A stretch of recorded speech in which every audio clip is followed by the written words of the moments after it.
ഇന്ന് അടിപൊളിയായിട്ടുള്ളൊരു neck design നോക്കാം കേട്ടോ. അപ്പോൾ അതിന് വേണ്ടി ഞാൻ ചുരിദാറിൻ്റെ മെഷർമെൻറ്റ്സ് ഒക്കെ എടുത്തിട്ട് അതിൻ്റെ ബോഡി പാർട്സൊക്കെ ഒന്ന് കട്ട് ചെയ്തെടുക്കുന്നുണ്ട്. നമ്മൾ ലൈനിങ് അറ്റാച്ച് ചെയ്തിട്ടാട്ടോ ചുരിദാർ സ്റ്റിച്ച് ചെയ്യുന്നത്. അപ്പോൾ ലൈനിങ്ങും കൂടെ ഞാൻ കട്ട് ചെയ്തെടുത്തു. ഇനി നമുക്ക് ഈ ലൈനിങ് നമ്മുടെ ആ ഒരു ചുരിദാർ മെറ്റീരിയലിലേക്ക് ഒന്ന് അറ്റാച്ച് ചെയ്ത് കൊടുക്കാം കേട്ടോ. നെക്ക് കട്ട് ചെയ്യാൻ വേണ്ടി ഞാനൊരു ക്യാൻവാസ് ഷീറ്റ് എടുത്തിട്ടുണ്ട്. ഞാൻ അതിലേക്ക് ആദ്യം നെക്ക് വിഡ്ത്ത് ഒന്ന് അടയാളപ്പെടുത്തി കൊടുത്തു, പിന്നെ നെക്കിൻ്റെ ലെങ്ത്ത് കൂടെ അടയാളപ്പെടുത്തി കൊടുത്തു കേട്ടോ. നെക്ക് വിഡ്ത്ത് മാർക്ക് ചെയ്തതിൻ്റെ അവിടെ നിന്ന് ഒരു 1/2 ഇഞ്ച് താഴത്തേക്ക് ഒന്ന് വരച്ച് ഒരു ബോക്സ് ഷേപ്പിലൊന്ന് വരച്ചിട്ട് കൊടുക്കാം. ഇനി അവിടെ നിന്ന് താഴത്തേക്ക് നെക്കിൻ്റെ ലെങ്ത്ത് കൂടെ ഒന്ന് മാർക്ക് ചെയ്ത് കൊടുക്കാം കേട്ടോ. നെക്ക് ലെങ്ത്ത് ഞാനൊരു സ്ട്രെയിറ്റ് ലൈൻ ആയിട്ട് കൊടുത്തിട്ടുണ്ട്. ഇനി നമുക്ക് ആ ബോക്സ് ആയിട്ട് വരച്ചിട്ടില്ലേ അതൊന്ന് കട്ട് ചെയ്ത് മാറ്റാം. ക്യാൻവാസ് ഷീറ്റ് ഒന്ന് നിവർത്തിയിട്ടതിന് ശേഷം വീഡിയോയിൽ കാണുന്നത് പോലെ മുകളിൽ ഒരു 1/4 ഇഞ്ച് അടയാളപ്പെടുത്തിട്ട് താഴത്തേക്ക് ഇതുപോലെ വരച്ചു കൊടുക്കാം. ഇനി നമുക്ക് ചുരിദാർ മെറ്റീരിയലിൽ ആ ക്യാൻവാസ് ഷീറ്റ് ഒന്ന് വെച്ചിട്ട് നമുക്ക് കഴുത്ത് സ്റ്റിച്ച് ചെയ്തെടുക്കാം കേട്ടോ.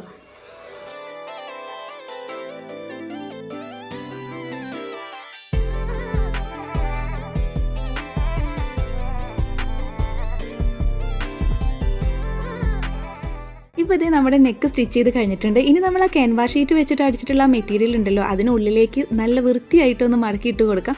ഇനി ഇതേ വീഡിയോയിൽ കാണുന്നത് പോലെ ചെയ്തിട്ട് കൊടുത്തിട്ടുണ്ടെന്ന് വെച്ചാൽ നല്ല അടിപൊളി വി നെക്ക് റെഡി ആയിട്ടോ. അപ്പോൾ ഇതൊന്ന് ട്രൈ ചെയ്ത് നോക്കണേ.